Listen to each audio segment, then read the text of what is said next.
Ay, Bölüm 2. İç yapı. Bir kez daha merhaba. Başka bir videoda benimle olduğunuz için teşekkür ederim. Umarım hepiniz çok iyisinizdir. Ben Mari Sıvaru'yum. Bu ay ile ilgili ikinci bölüm. Henüz yapmadıysanız, bunu anlayabilmeniz için size tarihteki önemli kavramları verdiği için, ilk önce birinci bölüme bakmanızı öneririm. Ekranınızın yukarısına ve sağına bir bağlantı bırakacağım. İlk bölümde Birleşik Gezegenler Federasyonu veya Galaktik Federasyon'un, aynı şey, Dünya Ayı'nın tarihini yıldız bilgisi açısından nasıl anlattığından bahsetmiştim. Ay, yaklaşık 12.500 yıl önce, Dünya'nın istikrarını sağlamak için yapay olarak Dünya'nın yörüngesine yerleştirildi ve bu, iki ana nedenden dolayı gerekliydi. Birincisi, Dünya'nın yok edilen Tiamat gezegeninden gelen birkaç trilyon ton suyu almasıydı ve bu tek başına Dünya'nın yörüngesini ve manyetik kutup dinamiklerini istikrarsızlaştırmaya yetiyordu. İkincisi ise, bir zamanlar Mars ve Jüpiter gezegenleri arasında Güneş'in yörüngesinde dönen ve günümüzde kalıntıları asteroid kuşağı olan büyük bir su gezegeni olan Tiamat'ın yok olması nedeniyledir. Bu yıkım, tüm Güneş sistemini etkileyen, tüm gezegenlerin yörüngelerinde kaos yaratan ve yeni dengesini, uzun bir alışma süresinden sonra doğal olarak bulmak zorunda kalan ve gelişmiş yıldızlar arası uygarlıkların yardımcı olabileceği büyük bir astronomik dengesizliğe neden oldu. Çok sınırlı bir şekilde. Ay, Dünya'yı yörüngesinde sabitleyen bir denge unsurudur. Ama sadece bu değil. İlk bölümde anlattığım gibi Ay, yaklaşık 12.500 yıl önce Tiamat gezegenini yok eden savaşta onarılamayacak kadar ağır hasar görmüş, yapay, küresel şekilli bir yıldız gemisidir. Arcturuslular tarafından, nihai sahipleri ve kullanıcıları olacak olan Andromedalıların yardımıyla inşa edilmiştir. Ay bir yıldız gemisi, büyük bir biyosfer gemisi veya uzay istasyonu olduğundan içi boştur. Ayın iç yapısı, bir soğan gibi iç içe yerleştirilmiş, 144 iç küreden oluşan ve aralarındaki boşlukların pratik amaçlar için kullanıldığı 144 seviyeden oluşur. Ay iç içe ama birbirine aynı uzaklıkta olmayan ve bir Rus bebeği gibi yerleştirilmiş, birbirine bağlı 144 küreden oluşuyor ve her biri başlı başına bir yıldız gemisi gövdesi. Dış gövdenin altındaki ilk kat makine ve hangar alanlarıyla dolu ve yapay yerçekimi öneratörlerinin yerleştirildiği yer burası. Ayın, diğer küçük gemileri barındırması amaçlanan farklı boyutlarda yüzlerce büyük hangarı vardır ve bunlar, dış gövdenin hemen altındaki bu seviyede yerleştirilmiştir. Bu hangarların, özellikle de bugün kullanımda olanların girişleri, Ay hologramı kullanılarak krater olarak maskelenmiştir. Bazı durumlarda büyük yatay sürgülü kapılardır, diğerlerinde ise bu kapılar fotoğraf makinesinin yaptığı gibi deklanşör diyaframı gibi açılır. Bu hangarların zemininin altında, yan kürenin içinde ana kontrol tesisatları bulunabilir. Burası resmi merkezlerin bulunduğu, ziyaret edilen ırkların çoğunun barındırıldığı, aynı zamanda gerekli yaşamı sürdüren makinelerin barındırıldığı ve iç seviyelerin işleyişini sürdürdüğü yerdir. Bu seviyenin altında ve gerektiğinde ilk ikisinden geçen ana motorlar her yöne bakacak şekilde yerleştirilmiştir. Ancak aynı zamanda Tayço olarak bilinen krater olarak maskelenen bir ana süper büyük motora da sahiptir. Bu seviyenin altında ve diğer bazı hizmet katmanlarının altında 3 ana biyosfer seviyesinin orucu bulunur. Biyosfer seviyeleri çok yüksek tavanlı, doğal bir ekosistemin gelişmesine izin verilen ancak her zaman yapay kontrol altında olan yerlerdir.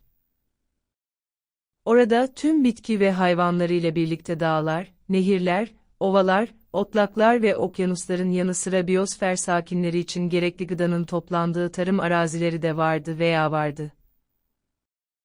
Bu seviyenin içinde ve yapay olarak kontrol edilen doğanın içine gömülmüş, birkaç büyük şehir ve kasaba var veya vardı ve burası sakinlerinin çoğunun yaşadığı yer. Bunlar insan gibi şehirler değil. Binalar ve yapılar arasında daha fazla boşluk olması nedeniyle daha yumuşak ve doğaya daha dostturlar. Andromedalıların çoğu böyle yerlerde yaşardı. Ama aynı zamanda gerektiğinde dış gövdeye daha yakın olan daha geleneksel gemi benzeri tesislerde de yaşarlardı. Diğer birkaç hizmet katmanının altında, ikinci biyosfer seviyesi, birinciyle aynı özelliklere sahip, ancak farklı ekosistemleri barındıran, yabancı gezegenlerin ekosistemlerini taklit eden ve biyosfer sakinlerinin ihtiyaç duyduğu veya istediği şekilde bulunur. Bir kez daha, çeşitli hizmet katmanlarının altında, ayın derinliklerine doğru gidildikçe daha küçük olmasına rağmen, ilk ikisiyle aynı özelliklere sahip üçüncü ana biyosfer seviyesi bulunur. Daha sonra, bu son seviyenin altında, yaşamı sürdüren daha fazla ekipman ve devasa büyüklükte makineler buluyoruz ve çekirdekte, tüm biyosfer gemisine güç sağlayan 72.0 noktası reaktörü dizisi var. Elimdeki verilere göre bir kısmı halen çalışıyor, bir kısmı da ya hasarlı ya da ihtiyaç duyulmadığından kapatılmış durumda. Yukarıda, dünyanın ayı gibi herhangi bir büyük biyosfer gemisinin iç yapısının temel tanımı ve birkaç kelimeyle anlatıldığı yer almaktadır. Bugün, temelde aynı şekilde inşa edilmiş, iç soğan yapısına sahip, beklendiği gibi her biri kendi farklılığına sahip olan sayısız biyosfer gemisi var ve bu Güneş sisteminde esas olarak Jüpiter ve Satürn'ün yörüngesinde dönen bu süper büyük gemilerden birkaçı var. Bazıları ay olma maskesinin arkasında da var. Üzücü olan kısmı ise dünyanın ayı olarak kullanılan biyosfer gemisinin neredeyse harabe halinde olması. İç seviyelerinin çoğu, uzun zaman önce yaşanan savaştan kaynaklanan radyasyon nedeniyle kötü bir şekilde kirlenmiş ve biyosfer ekosistemleri uzun zaman önce ortadan kaldırılmış ve devre dışı bırakılmış. Seviyelerinin çoğu bugün binlerce kilometrelik bir hurdalıktan pek fazla değil. Ay hakkında sahip olduğum bilgiler tam değil ve şunu fark etmeye başlıyorum. Elimde birkaç videoya yetecek kadar bilgi olmasına rağmen, Federasyon pek çok şeyi ayrıntılı olarak açıklamadı ve her seviyenin tam içeriğini açıklamadı.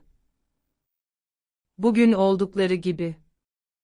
Şu anda diğer konuların yanı sıra bu konuyu da araştırıyor olsam da, şu anda bilgilerin sansürlenip engellenmediğini veya onu başka bir yerde aramam mı gerektiğini bilmiyorum. Örneğin, bugünlerde biyosfer seviyelerinin tamamen kısır olup olmadığı ya da orada hala bir ekosistemin var olup olmadığı benim için net değil. Ancak veriler bugünlerde her şeyin yok olduğunu gösteriyor. Bu konuyu ilerledikçe sizlerle bulgularımı paylaşacağım. Oldukça açık olan şey, yüzey seviyelerinin, hangarların ve resmi kontrol yerlerinin hala çalışır durumda olduğu ve Federasyon ve onun birçok küçük gemisi için bir operasyon üssü olarak hizmet ettiğidir. Ancak burası onların ana komuta ve kontrol merkezi değil. O da dünyanın yörüngesindeki diğer biyosfer gemisi Viera'da bulunuyor. Viera, ayın arkasında saklanıyor ve onu dünyadan görülmeyecek şekilde bir kalkan olarak kullanıyor ve küresel değil, çok daha küçük ve üçgen şekilli. Bu ay serisinin 3. bölümünde, ayın dünya üzerindeki etkisinden ve dünyanın 3B'de kalmasına yardımcı olmak için nasıl düşük frekanslı titreşimler ürettiğinden ve ayrıca dünyanın manyetosferini radyasyon görevi gören Van Allen kuşaklarına dönüştürdüğünden bahsedeceğim. Dünyanın etrafındaki eterik bariyer. Bugünkü videoya son bir not olarak şunu söylemeliyim ki, Ay'da Dünya'ya düşük frekanslı enerji aktarımı yapan sistemler, çekirdeğinde yer alan sıfır noktası reaktörlerinden hiçbiri tarafından beslenmiyor, geri kalanı beslemek için kullanılıyorlar. Hala orada çalışan her ne varsa. Dünyayı 3B durumda tutmaya yardımcı olan sistemler, dünyada bulunanlara çok benzeyen 8 veya 12 iyonlaştırıcı nükleer reaktör tarafından besleniyor ve bunların çoğu bugünlerde çevrim dışı, arızalı veya hatalı çalışıyor. Bunu araştırırken kaç tane nükleer reaktörün hala çalıştığı ve toplamda kaç tane olduğu konusunda çelişkili bilgiler buldum. Bu yüzden yukarıda 8 ya da 12 dedim.